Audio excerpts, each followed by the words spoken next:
gonna get the you're not gonna get the prime goodies. We're gonna give it to the people who The first slaughters. Right, right. That actually does remind me of Star Wars Galaxies a bit. Mm, Because you're talking about overworld raids and stuff, and Star Wars Galaxies was very much made in the same vein. right.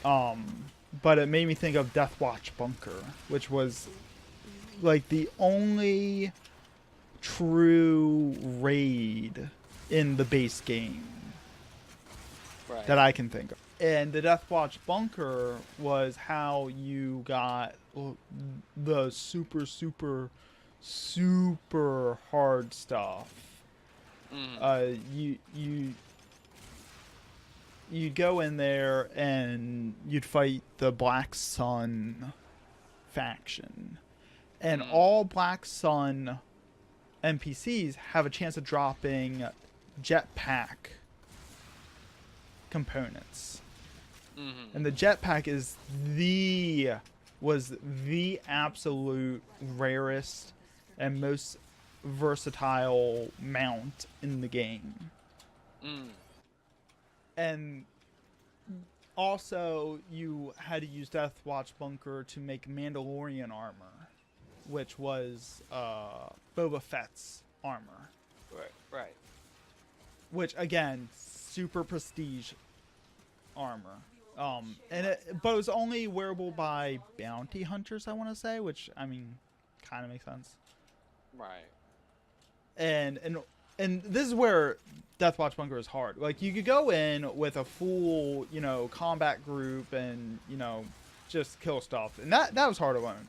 But in order to craft the Mandalorian armor, you actually had to escort a crafter into the Death Watch Bunker. And crafters were their own classes, and they had no combat skills whatsoever. Right. And you had to Yeah. get to the heart of the raid, the heart of the bunker, to the crafting benches, where the crafter could actually build the armor. Right, right. And so it basically kind of made the whole thing a lot more epic because you had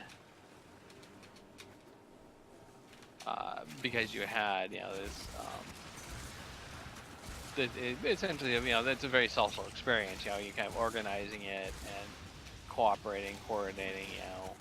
And this goes back even pretty early in the game too. Because you kind of have to.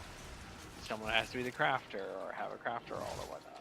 And they have to be a good crafter, because Right. back then crafting wasn't just click a couple buttons and bing boom bang, there you're done.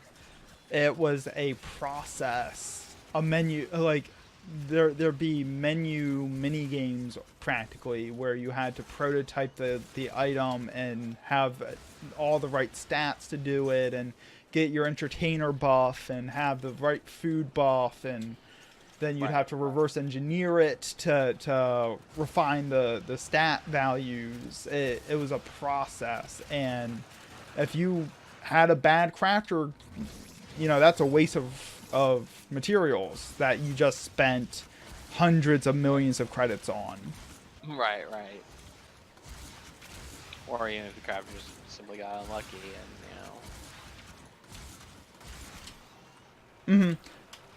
And but that's a yeah.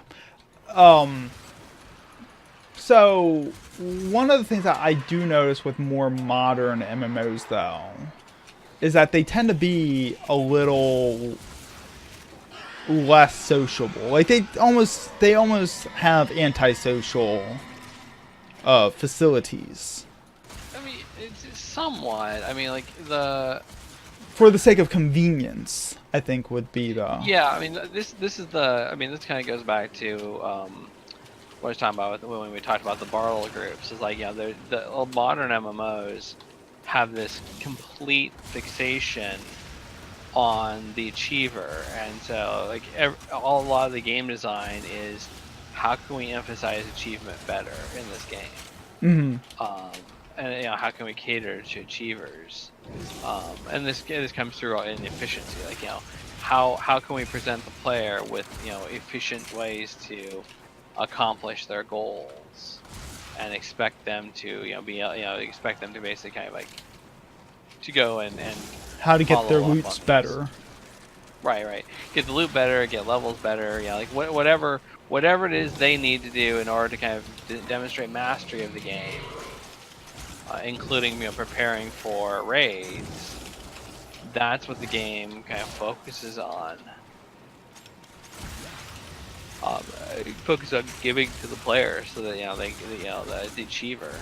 Mhm. And a lot of times, like things like social interaction is seen as an obstacle. It's seen as as an undesirable thing that kind of like hampers achievement. And like the biggest thing that comes to mind is Dungeon Finder. Right. I mean, yeah, and that like a lot of people when that came out kind of like walking dungeon. Sorry, you cut out a little bit. It's one of the things people lamented when Dungeon Finder came out. World of Warcraft, like, but I like walking to the dungeons. Mm-hmm. I like going and doing doing this part. I like finding people. Because this was kind of an aspect that was very social, but then you take that away, and like again, like it makes sense for Warcraft to have a dungeon finder because that's the core of the game. That's what the game is there for now. Is basically this idea of running dungeons and leveling up and getting loot so you can go hit the harder dungeon. Right. We will all share in this bounty. And so, As long as you can. so you very much you get this mindset that there needs to be this efficiency in order to let people level up faster and better. Because in a lot of other games you had these inefficiencies that tended to make the game a lot more interesting. At least from a socialization point of view, like EverQuest is really hard to solo a lot of monsters unless you played very specific classes very skillfully. Mm-hmm. You needed to find a group, and so you either kind of like stood around and tried to find a group, which gave you investment into the group. Then when you want to stay with the group, and if you found people who are competent, you had the motivation to try to kind of keep in touch with them.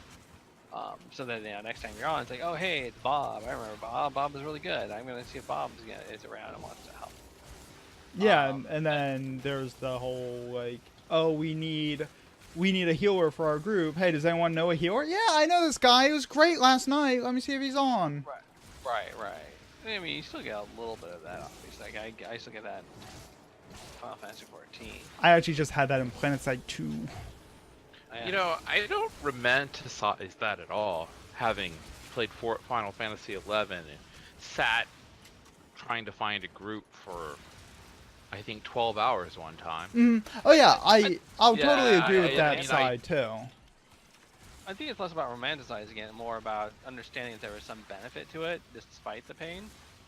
I think a lot of design has been focused around let's get rid of the obstacles rather than let's change it to get rid of the bad stuff and try to keep the good stuff. I mean I totally understand and somewhat and I do agree with what Mitter's perspective is on it. I was recently playing Final Fantasy 11 on a private server, and it's the weirdest thing on that server. Healers are everywhere on that particular server. It's really hard to find a leveling party on White Mage, which is the exact opposite from the retail servers. Right.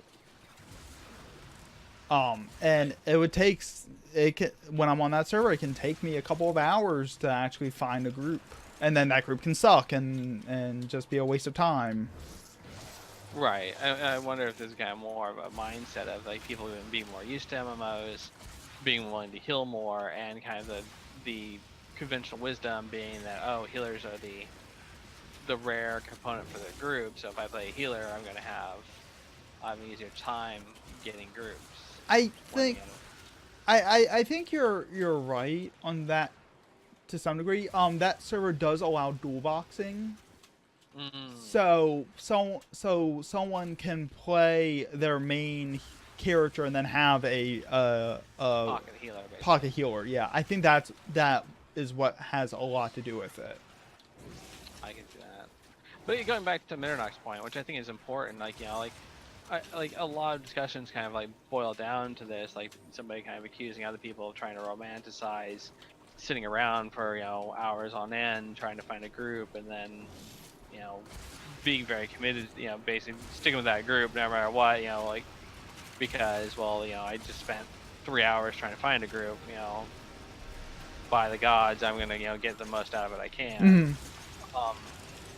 Like I said, I think a lot of modern MMO design has focused on how can we get rid of these what feels like overhead, what feels like obstacles, but kind of like has ignored that there was some good parts of this. The social aspect of the game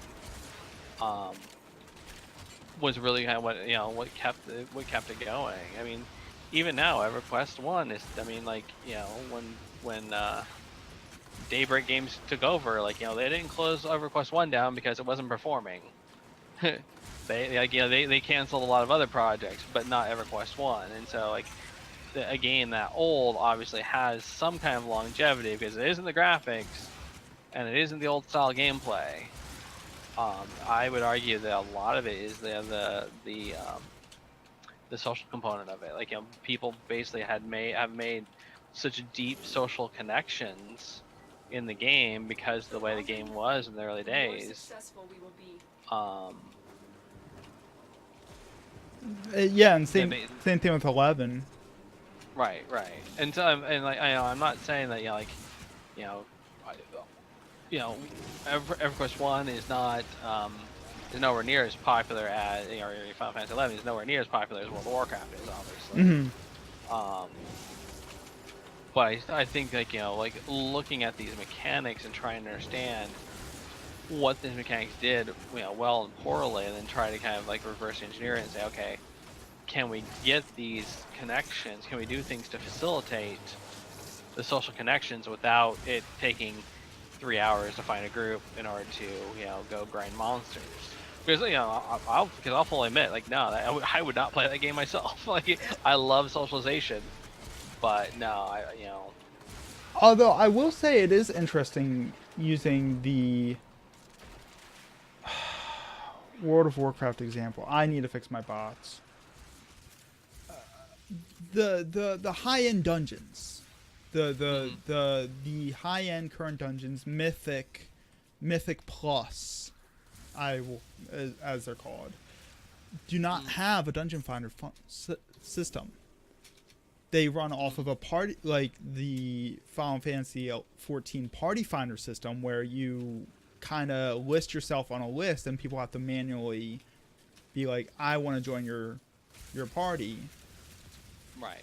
I assume I'm always a little confused, like why like 14 and now WoW kind of make this decision to be half and half with their finder systems, where it's just like, oh yeah, you can dungeon finder, use the automated listing finder to join this, but you can only use the the manual search function for the high end stuff. And I've always just been kind of like, I wonder if there's like if they've determined there's a psychological value behind that or what. I mean, my assumption is that this is an attempt to kind of cater to the elite players. Right. Like, give them the ability to kind of like get their world firsts. I mean, and to frankly make the content harder than like a random group of people might be able to handle. Mm-hmm. I mean, pugs are notorious for being kind of terrible. No. Yeah, exactly. Surprise. So like when you have this new high-end content, super elite content, it makes sense that like you either need to kind of spend the time to invest to find people, or you more likely you're going to have a group already ready to go. You're just going to go in with a preform. And then basically the people willing to kind of put the investment in are the ones that are going to do the great things to get the cutting edge content.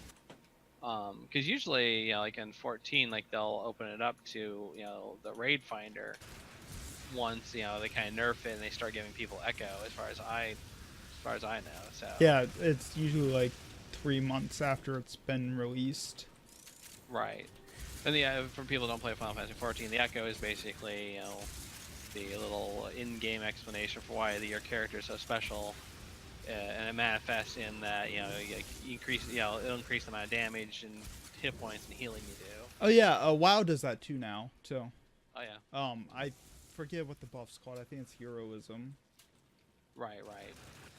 But yeah, so yeah, and so I like my kind of trying to reverse engineer that design. I think it's probably an attempt to kind of cater to the people who do the high-end rating stuff, who want it to feel special. Because I mean, like, if you're in a raiding guild and because you're in a raiding guild and you basically have. I was all tapped. I'm just gonna respawn. But if if you're in a raiding guild and you have the new dungeon, you can basically kind of grab grab your raiding guild friends to go run the content. It's going to feel better than if you were you were just kind of you knowing that other people can just kind of click a button and get into the raid. Mm-hmm. Even if even if they have no earthly chance of actually being able to do the raid because pugs can't execute on the mechanics as well.